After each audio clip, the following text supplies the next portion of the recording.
Good evening, ladies and gentlemen, and welcome to another episode or edition of Education Matters with Jim O'Connell. Um, I have to tell you tonight, in all the time I've done this, I think it's, I don't pay attention, but I believe it's around 2 years. I have never been late for this. I'm actually 2 minutes late, and I may be three. According to this, it's 6:03 on this right now, and we're up and live. So. First of all, let me say it's Tuesday, the 3rd of April, and if you'd like to call in, we'd love to hear from you. The call-in number is 640-3091. That's 603-640-3091. Please feel free to call in. I'd love to hear from you, especially tonight because, like I was starting to say, I've been doing this for, I think, about 2 years, so possibly we'll have to look this up. It'll be interesting. I'm probably approaching 100 programs, I guess. That's hard to believe. But in all that time, I've never, ever arrived here in a lather at the last minute, sort of dashing in the door. I mean, I might have come with 15 minutes to go or something, but or 10 minutes to go even at worst. But today, I just had a series of things happen in my life, none of which were terrible or anything, but it caused me to end up having to take a trip out 101, and I was scampering to get back here in heavy rain, and as you know what it's like when you're rushing, everything is a problem. So, but here I am, and very happy to be here.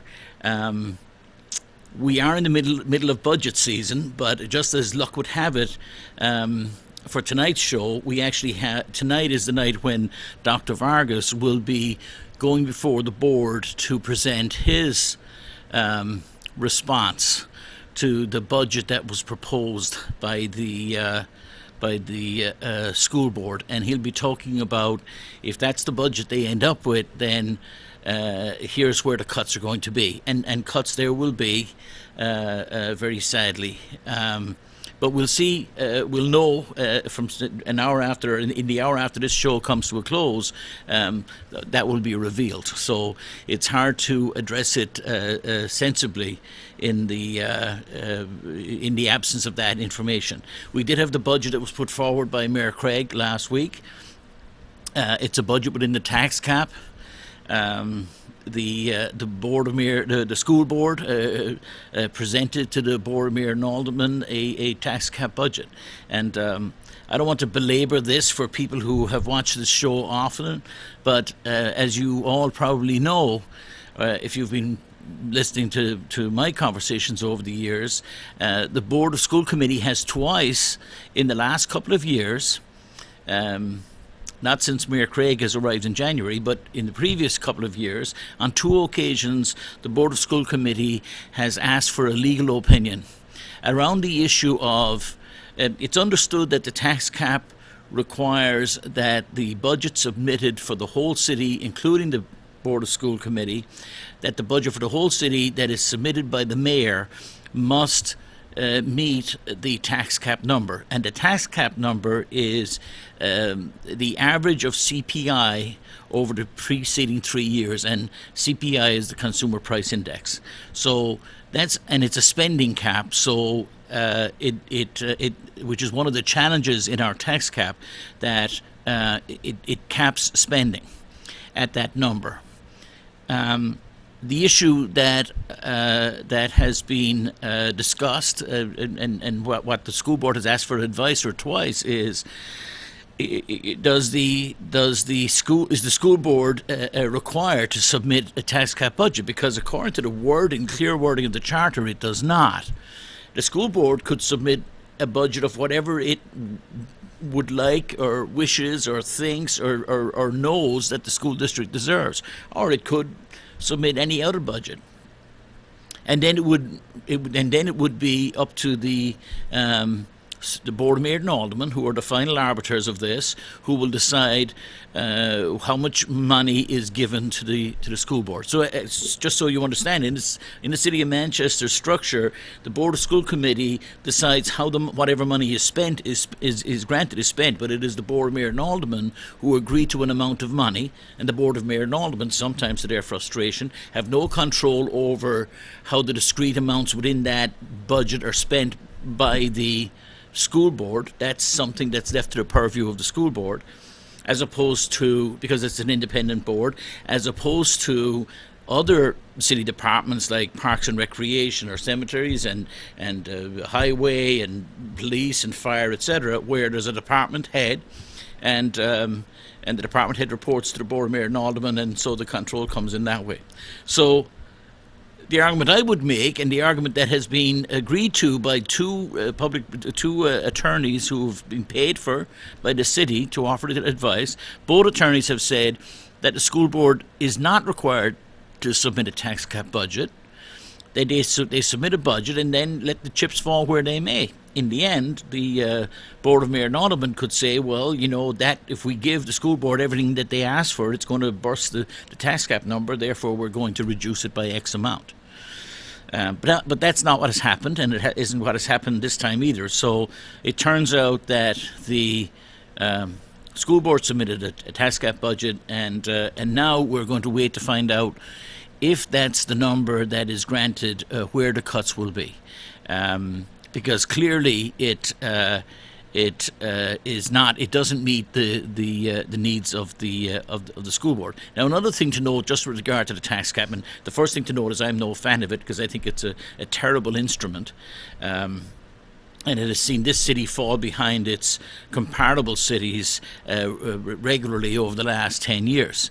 If we look at, I talked last week about Nashua, and Nashua, the increase in spending in Nashua, which was, I think the school board in Nashua had an increase of 2.8% last year, whereas Manchester was 1.5 or 1.6, so almost double the increase in Nashua on the school side, because that's what their schools required.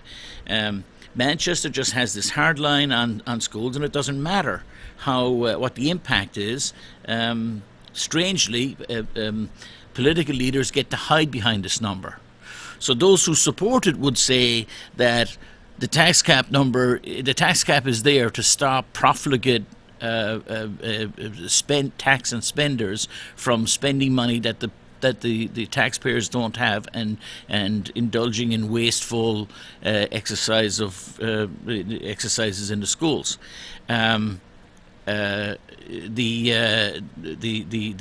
way I see it is that it's an excuse for people to allow our schools to fall into disrepair, for our programs to be reduced, and for us to end up in the place that I keep on saying, because nobody else in this, I don't want to be talk about that it's just me, but as at least one voice in this city will continue to state the truth, which is never argued by others because it's inarguable, because the facts are the facts, that we spend less per student than everybody else, and that we have the highest number of teachers per student than anybody else in the state of New Hampshire. Those are bold, hard facts.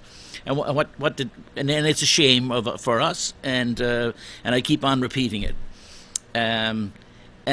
Those who choose not to take brave action to lead on this topic, those are our public representatives who, it turns out, are not leaders.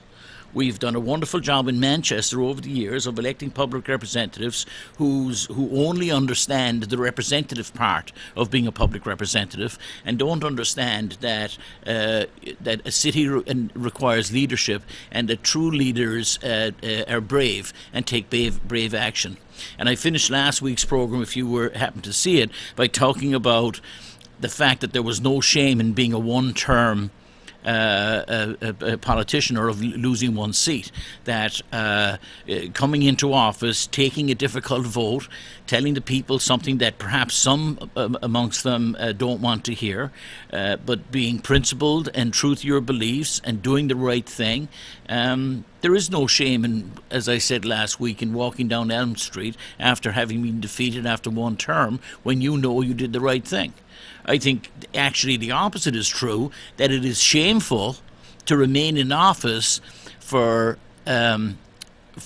session after session or elective period after elective period, knowing that we have the least well funded schools in the state, knowing that our children have got the most number of kids per classroom in a class, knowing that it's a major drag on the economy of the city and it's a major reason why people don't want to buy houses here, knowing that it's a major reason why properties in Manchester are worth less than comparable properties in places like Nashua or Concord or Portsmouth.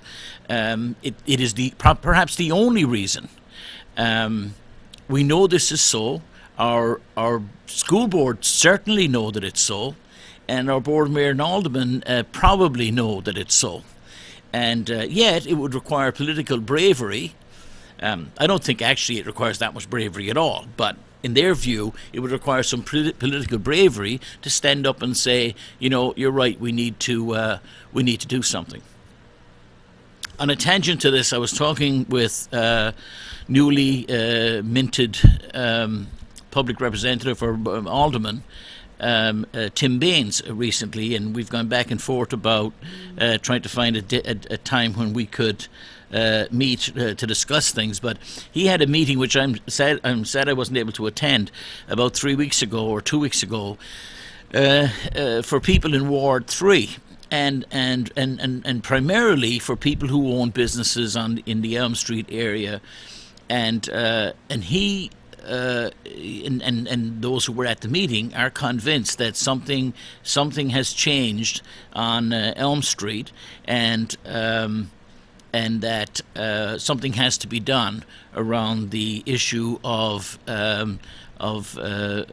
people, asleep on Elm Street and the homeless situation on Elm Street, etc. And I perceived it to be, my thought about Elm Street until the advent of those conversations was that what a great job the city has done of making it a more vibrant place, and restaurants are happening and all the rest of it. Tim Baines, who, besides being the son of a previous mayor, also happens to be, and probably more importantly, happens to be the owner of Mint Bistro on Elm Street. So he deals with this every day. And in the days running up, or within a day of he having his meeting, it turns out that his restaurant was broken into in broad daylight, and somebody came in off the street and attacked the cash drawer, etc., at like 2:00 in the afternoon or midday or something like that. And so he was at pains to point out that something has changed in the downtown district, and we need to do something.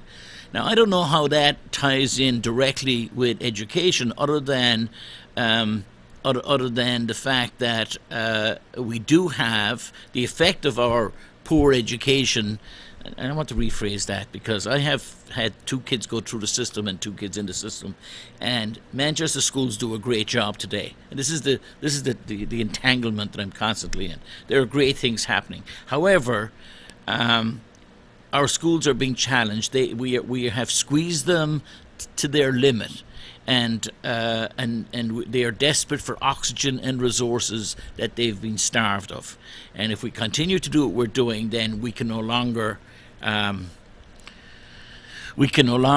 expect our schools to be able to maintain this excellence in the face of this adversity. So when you have the cheapest property and the cheapest rents in the state of New Hampshire, or certainly from the major cities in the state of New Hampshire, then you obviously are going to attract people who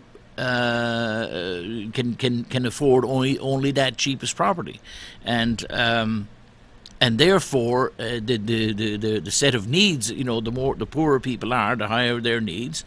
And I don't want to gentrify Manchester or make it into a bunch of Mac mansions, as some previous aldermen have proposed, if not publicly, certainly privately.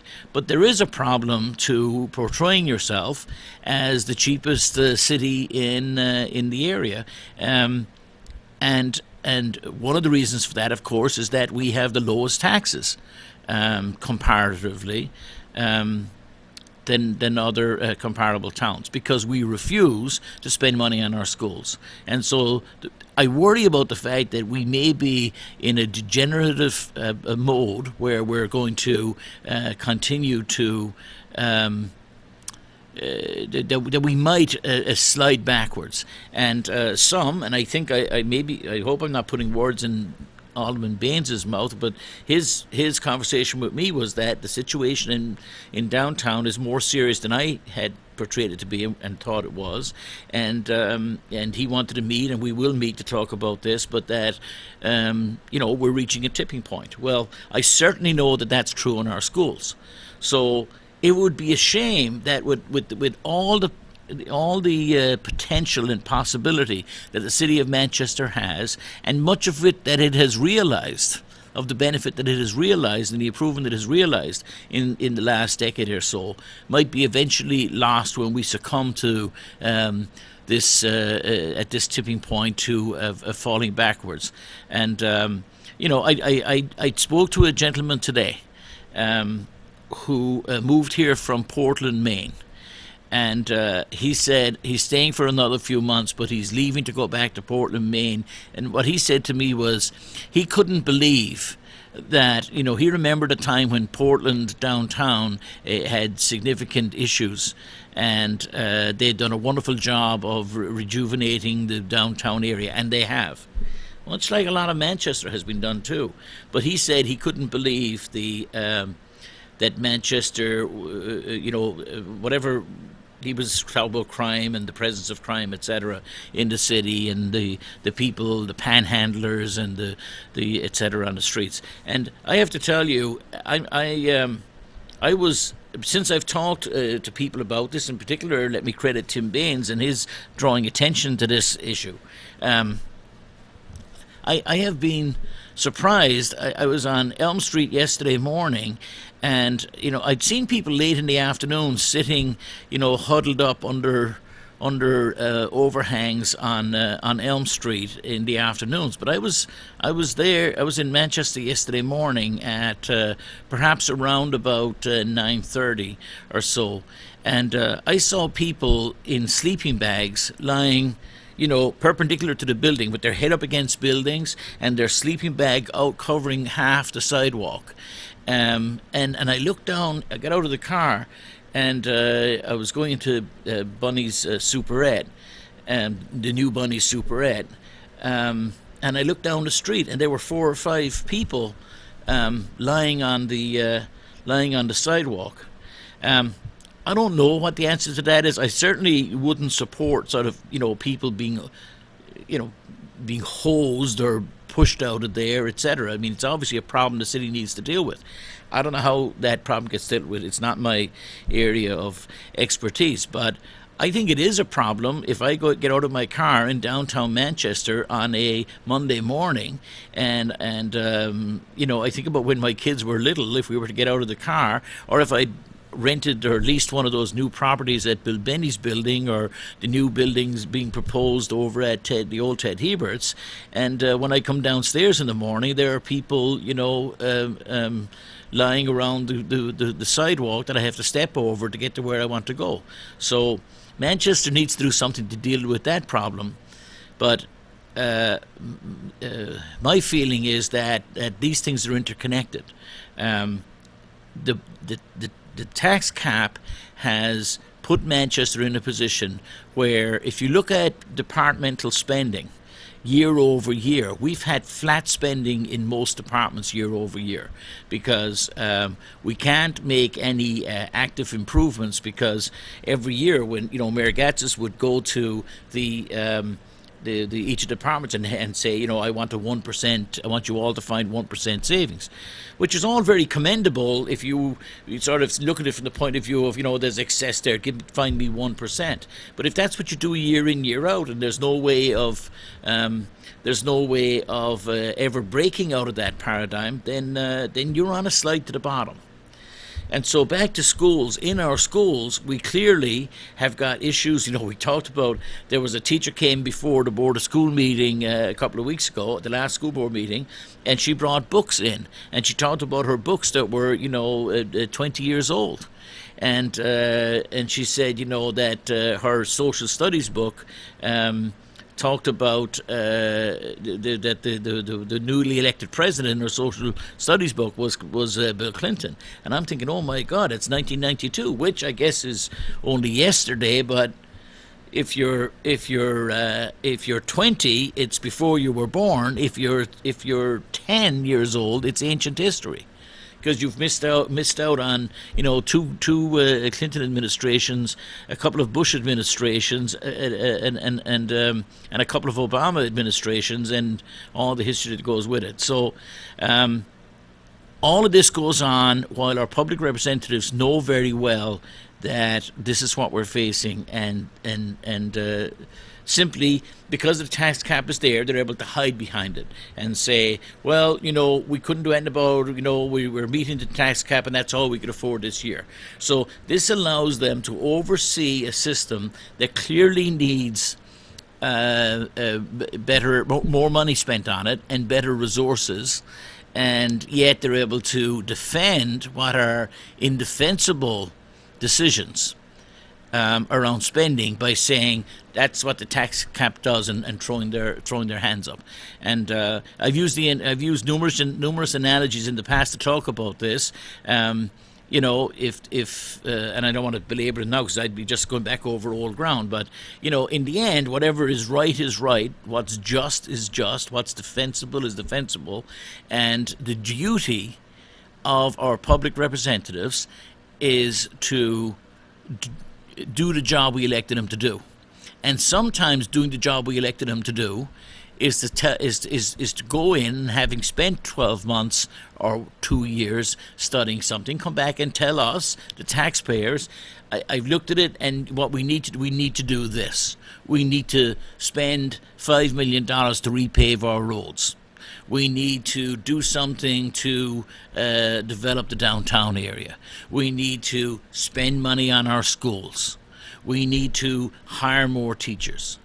It seems, I was going to say get tired of saying it, but I am not going to get tired of saying it. It seems amazing to me that anybody who looked at the Union Leader article on education, the Union Leader has been no friend of Manchester Public Schools over the years, because it chooses not to highlight the great difficulties in our schools. But the Union Leader article that was published 3 weeks ago or so, which talked about Manchester being the least well-financed school district in the state of New Hampshire, with the highest number of kids per teacher, etc., and the response of our political leaders today, 2 or 3 weeks later, isn't one of embarrassment and resultant anger, saying we're going to fix this, I'm going to do what is right. It's mostly cover your backside mode and stay where we are and remain in the trenches we're in, taking pot shots at each other. We're not going to actually solve the problem. We're going to make ridiculous, claims, etc., which don't bear scrutiny, and the result will be that our children will suffer at the end. So when I talk to reasonable people who tell me that they are leaving the school district because of things that have happened in various places, it breaks my heart, honestly, when I see all the wonderful things that are going on, and the people working very hard and trying very hard, and the great schools that we have with great people in them trying very hard. And yet when someone puts the indefensible in front of me and says, look, my kid is in a class of 29 in second grade, and I can move to a house in Bow, I can move to Auburn, I can move to Hooksett, I can move to Bedford, I can move to wherever, and my kid will have a class of 17 or 18. And why are you insisting on I staying here? And I find it very difficult to respond to that argument. But it does break my heart to hear it. I mentioned last week that I've invited the Manchester Education Association to come on and speak with me and have them talk to you if they whatever they would like to say. So I'm hoping that we can make that happen. Dr. Vargas we've had an ongoing running thing with Dr. Vargas, and I believe that he is, I'm certain that he is, it's just been a clash of dates because we moved the date that he was to be here for this, to be on this program, and it turns out that of course he's needed at City Hall tonight, and he couldn't have foreseen that, so tonight he couldn't be here. So now we have moved it to the first week of May, and hopefully we'll have Dr. Vargas there for that. But I would like to have the MEA here. Sue Hannon is somebody I know very well, and Maxine Mosley. Those are the two primary people in the MEA. I think Maxine is the vice president, but I'm not certain. I know she's at number 2 at least. So I'd like to have them on here. I think I watched the last school board meeting, and I thought they got themselves. I felt sorry for Sue Hannon. I think she got herself in a terrible situation. Negotiating 1 to 14 is a probably ridiculous place to find yourself in, and so I understand how she got there, but a lot of the things that were said I would have pushed back hard on, and in the end the teachers and in particular the MEA, the teachers union, was made to look bad because it appeared from the conversation that as school stands right now, as the school calendar stands under the current teachers contract, teachers, the day after Labor Day, that Tuesday, is a day when teachers come in and prepare their classrooms or whatever they do, and then school starts for children on the Wednesday morning. And Dr. Vargas would like to move it so that children would be in school on the Tuesday morning. So parents who have jobs to go to and etc. could come home from their Labor Day vacation, if they have been lucky enough to being able to afford one and were away. But at the end of Labor Day, they can put summer to bed and say, the schools are open, my kids get dropped off at school or picked up by the bus to go to school on Tuesday.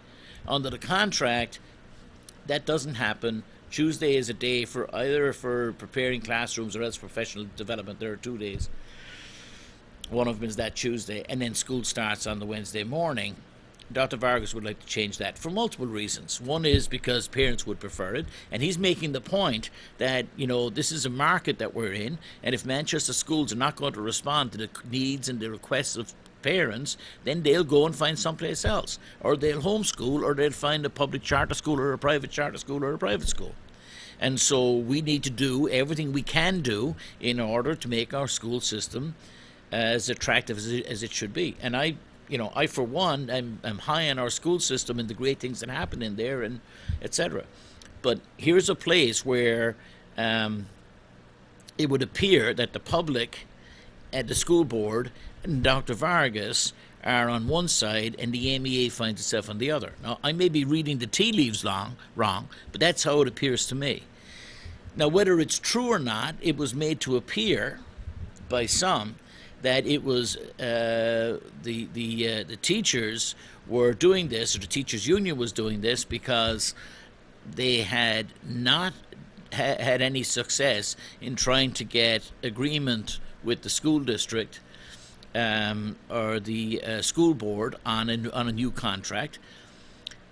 So there was that. Secondly, because they're out of contract at the end of this school year, so there is no contract for next year.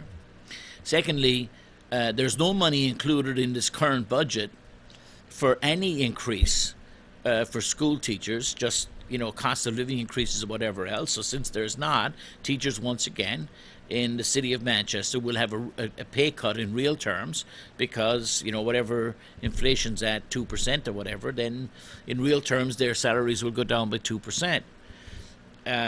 So the fact that there's no money allowed for that in this budget means that once again, teachers are going to find themselves, because of the timing of negotiations on the school contract, they're going to find themselves in the space of being told, either don't demand a cost of living increase or a COLA, or accept that we're going to reduce your numbers. So do you want us to fire some teachers and then it'll be your fault that the kids' classes are even bigger than they are already, or are you going to accept no pay increase? Because under the tax cap, we're not going to increase the money anyway. And that's where we end up. And over recent years, what we do is we fire teachers, and that's not true. We don't fire people. People pull me up on this all the time. We don't fire teachers. We don't rehire people who've retired or who leave the district. And so we've been doing that year over year, sometimes more than other years. And we consider it a success when we don't actually fire teachers. So that's where we'll find ourselves again this year. So back to the MEA. The other thing that was the third thing was that the MEA was using this because they hadn't gotten concessions on anything else, that they weren't going to grant this concession to the contract to allow Dr. Vargas to have the schools open on time, the time that he would like them to open, on the first Tuesday after Labor Day, and that, justly or unjustly, leaves the public looking at it and saying, here's the union trying to hold the line on something. Fourthly and lastly, there were school board members who asked the question of the president of the MEA, have you polled your teachers on this? This is true maybe of you and your members, but is it true of the teachers? Because so I would have pushed back very hard on these statements, because in the end, Sue Hannon represents the teachers, or the vast majority of the teachers in the city of Manchester, and I would have pushed back hard and said to those board members who said that, have you talked to your constituents? When you refuse to give our kids textbooks that they require, when you refuse to pay for substitute teachers, so we end up with 37 kids in a kindergarten class, when you when the parking lots can't be repaired, when there's leaks in the roofs, when there's $150 million backlog on the maintenance budget, when Central High School's field at Gill Stadium, where the playing surface is dangerous, according to some coaches, when you refuse to manage any of these things, have you talked to your constituents? I would have gotten in their faces and said, don't ask me whether I represent all the teachers or not, when you're voting against the interests of almost 15,000 students and their parents and their uncles and aunts and grandmothers and grandfathers and brothers and sisters in this city. Tens of thousands of people you are voting against here tonight and every other night. So don't be coming here with your holier than thou question. I felt bad for Sue Hannon, the president of the MEA, because I think she's on a hiding to nothing. I think in the end, this is a concession that I would give up easily. In the first case, I wouldn't be having the discussion in front of the school board. Not because I want to hide anything, but if you want to be frank, I'd want to be frank with people. Let's have a frank conversation. The school board members, well, I was going to say they know, but the fact is they don't know, because some of them are not very bright, and I don't, not to be unkind to them, but some school board members are brighter than others, and some aren't that bright. So they're nice people, most of them. They are well intentioned. They give of their time, and we should be grateful to them. But they don't always understand or know the things that they ought to know. And it's clear from some of their questions that some of them just follow the meetings, and you'll notice that there are people who really don't know of that which they speak. That doesn't make them bad people. They just don't know, and they need to be informed about the teacher's view by someone like the president of the MEA. and say, look, here's where our teachers stand. This is where we've been historically. This is why where we don't want to grant this concession right here and now at this time, because we've had a history of granting concessions. We've had a history of being made promises by people like you, the school board, or your predecessors, and then those promises not being kept. And so, what is it you would have us do? However, at some times one has to read the tea leaves, so to speak, and holding out holding out for this additional day, so parents all over the city have to go and find babysitters on that Tuesday because it's in the contract, and the contract is a legal and binding document, and it was agreed by both sides. I understand that. I don't want my teacher union friends to be mad about this. It's clear legally the city is required to do this, and the city has no right under the current contract until it comes up for renewal to make this change. It should offer a quid pro quo if it's going to do it, but it doesn't matter, if you own a property in Manchester and you lease it out to somebody and the person has a stroke and they need to put a ramp into the house, and you say to them as the landlord, well, under the contract, the lease says you're not allowed to make any changes to the house without my approval, and I don't want to give approval for a ramp. And you say, well, my husband has had a stroke, and the only way he'll be able to get in and out, I'm too old, I can't lift him up, and I need to be able to push the wheelchair up and down the ramp, and I'll pay for the ramp myself. And if you're still there as the landlord saying, well, under the contract, maybe when it comes up for renewal next year, we can discuss it, then it makes you look bad. And you have to know when you look bad. If you're standing in front of television cameras, this is what I would say to Sue Hannon. If you're standing at the president of the MEA, if you're sitting in front of the cameras of the public watching, and you are being spoken to in the way that some of the school board members spoke to you and pointed out, then you're the landlord. You could say, you know what, I understand the ramp issue, and let's meet in a minute and talk about the ramp, but I want you to know something about the tenants I have in my property who are asking for the ramp. This is what they did last year. Last year they took out all the windows. The year before they took down the stairs. The year before that they destroyed all the lawns and cut down all the beautiful trees on the property. And they refused to give to paint the property or something. Make the argument. That's what I would have done instead of looking bad arguing about the ramp. Sorry, I went down an analogy too far, but to sort of stand against. You're like King Canute in the tide. It just isn't going. It isn't going to work. In the end, I'd like to see the MEA in here because I'd like them to make the arguments that need to be made. And an argument about nobody gives two hoots about the contract. The contract is an artificial, legally binding artifice that makes you look bad.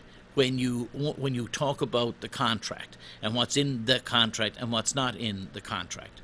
Many things are not in the contract that teachers should be fired up about. And just because it has been agreed or not agreed in the contract is neither here nor there. Teachers should be standing up for themselves and fighting for themselves. And again, to all my friends who are teachers, and there are many of them, in the end, the MEA is what it is because of the teachers in the city of Manchester who are way too nice for their own good, way too disorganized for their own good, not running for positions in the MEA executive, not having leadership that can actually rely upon the membership behind it. You can only be a leader if when you say to people, come follow me, and you look around and there's people following you. You could put all the signs and badges on your chest that you want, that you're a leader, but if the people behind you aren't following, guess what? It doesn't matter. And ultimately, in the city of Manchester, aldermen, it's just the way it is. Aldermen know that when it comes to the police or the firefighters or other groups in the city, that they've got larger clout. So, and I think they all should be paid adequately. But the police officers came into City Hall a year and a bit ago, and they got I guess what people would describe a pretty lucrative contract, which now poses a problem for the city because the firefighters want something. Maybe lucrative is the wrong word. I don't want to.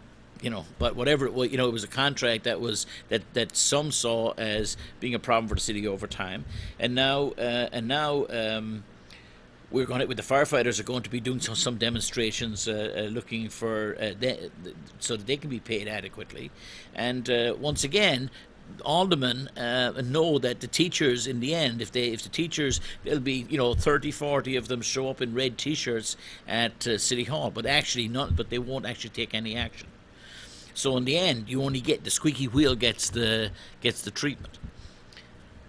But finally, ladies and gentlemen, in this regard, we as taxpayers and property owners in the city of Manchester should know that the thing that that has the highest effect on our property values and therefore ultimately our wealth in Manchester today is the perception of our schools. So if we were to actually do something to fund our schools properly, all of us who own properties in the city of Manchester will be far better off than we are by holding the line on the tax cap and giving our schools 1.6% or whatever it may be.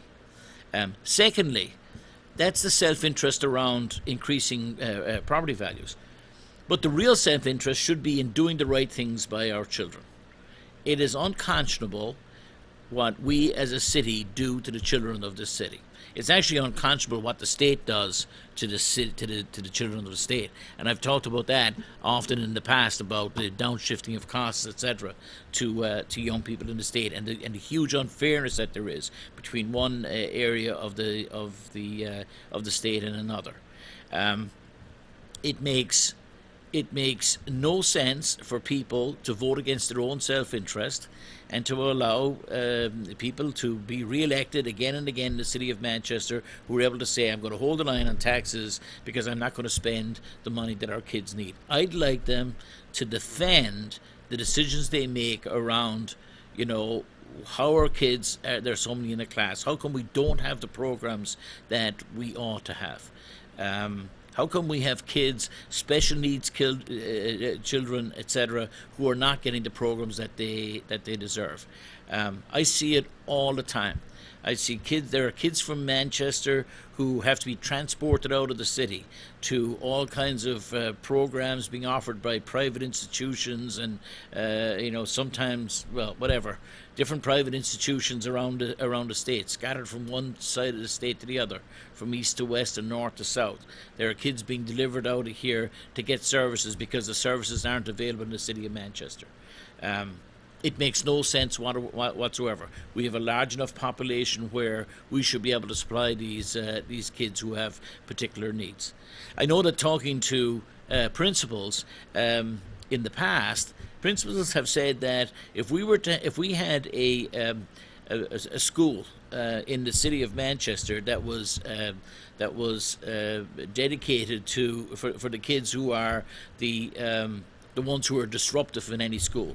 If we were to take 2 or 3 kids, out of our schools, out of each of our schools, and have them in a place where they'd have higher pupil-teacher ratios, so there'd be higher number of teachers, a 1-to-1 or 1-to-2 or 1-to-3, whatever the number would be appropriate, where we tried to bring them forward and make them whole again and give them the services that they deserve, that it would have a huge effect on freeing up the time of principals and vice principals at our high schools, middle schools, and grade school and elementary schools. But we don't have such a program because we refuse to fund it. I'm waiting to hear what will happen tonight, ladies and gentlemen, with regard to Dr. Vargas's proposal. I shudder to think what will happen if we are financed at the level that was proposed by the school board. I'm frustrated that no school board member, not one of the 14, would say, look, I'll propose on my own. I'll publish a a school budget that actually adequately funds our school district. But why not do that? Why not say offer an alternative? Offer something for all the aldermen to look at and say, look, here's what a real budget would look like.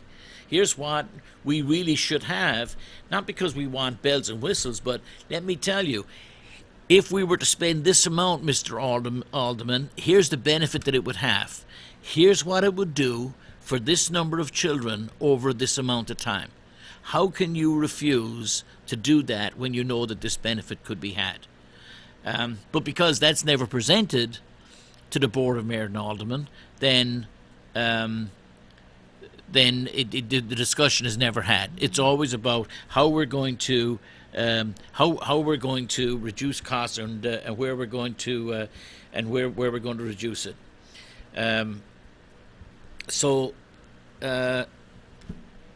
Anyway, as we go forward here over the next week or so, we'll learn more about where this where the shoe is likely to fall. I worry that we're just going to talk once again about where to make reductions, etc. We have the redistricting program. I know that meetings have been held with over at Parkside to look at the space there and changing it around so that it can accommodate fifth graders. So I got a message from somebody here that addresses the budget issue that it says, from somebody who works in the school district, saying that many people say that Dr. Vargas is concerned with seat time as far as the time students spend in class. If that's true, then why does Manchester require less credits to graduate, 20, compared to Bedford at 23 or Pinkerton at 24? So, as you know, the city of Manchester reduced the number of credits required to graduate a few years ago, and interestingly, in that, just brought up by that, is that I know a young man right now who's a senior at one of our high schools, who's being so he has a parent in Manchester, and he has a parent out of state. And he's being transported to in and out of the Manchester School District every day, and the reason is he has opted for the Manchester parent, even though he's living out of state with the other parent. He's opted for the school district of the other parent. The parents are separated, divorced, whatever. He's opted for the Manchester because, and the reason is, and I talked to this young man myself, and he told me the reason is because in the state and school district where he goes to school, his graduation requirement is higher, and so he doesn't have the credits that he would need to graduate as a senior in June of this year. So he has opted to come to high school in Manchester because of the lower credit requirements in Manchester. So not alone is that just that right there, we're actually paying to transport somebody, many miles every day in and out of Manchester, so that he can graduate out of here. It just makes no sense whatsoever. I worry about the. I know that the people talked about the reduction in graduation requirements was, realistically, if you know that you've got, if you maintain the number of 24 credits per year, it was at 22 actually, and went down to 20. But if like what this gentleman says, that the number, Bedford is 23 credits, Pinkerton's 24 credits. If you know that if you raise the graduation credits to 23, that will mean that your dropout rate, or the number of kids who won't graduate, will go from 20% to 25%. The argument that is made by some, and I'll bow to others who know better about this, but I'd be happy to have a conversation about it because I just don't know. But the argument that I've heard in defense of reducing the credit number was, look, the kids who want to go to college, etc., they're all going and getting their 23 and 24 and more credits anyway. And what we're saying is, we're saying that kids who are already struggling to get to the 20 number, why are we insisting on a number like 22 or 23 when we know that it's just going to have the effect of turning them off, or et cetera, et cetera. I don't know where the sort of chips lie in that argument. It seems to me to reduce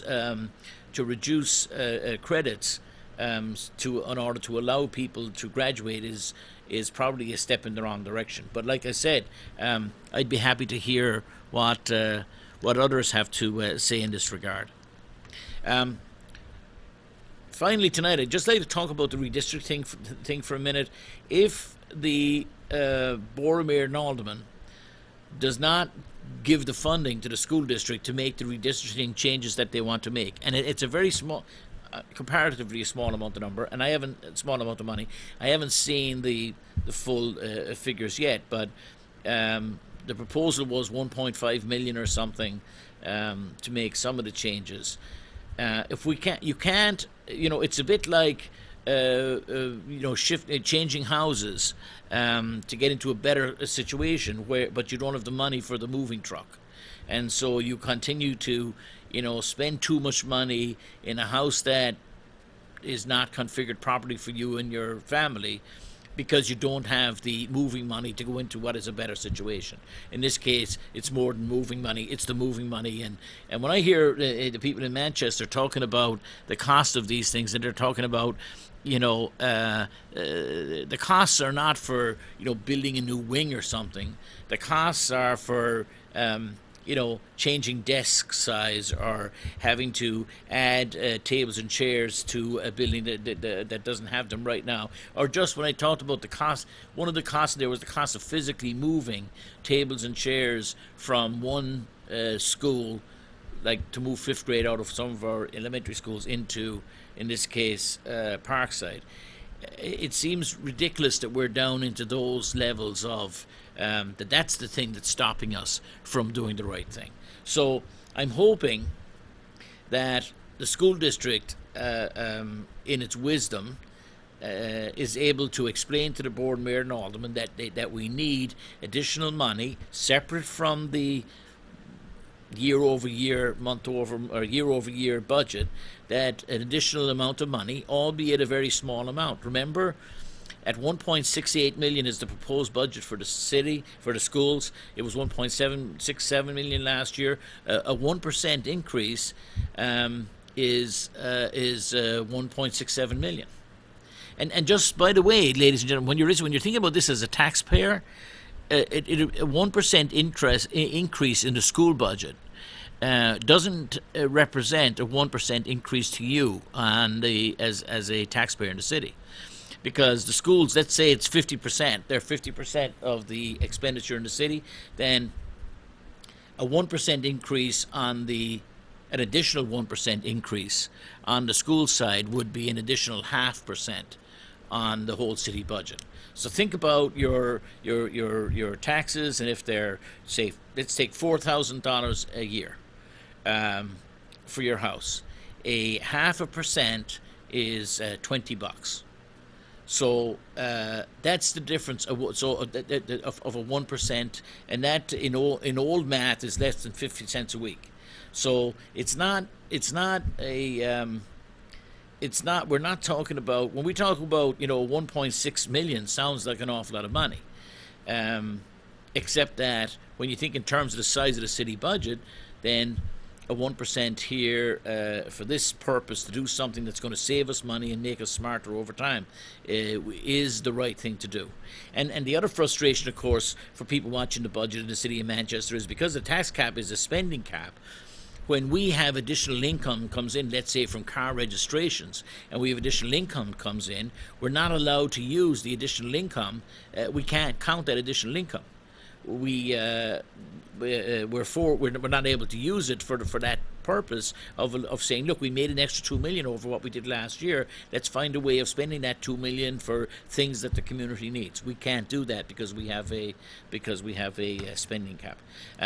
Ladies and gentlemen, we've come to the end of another program here tonight.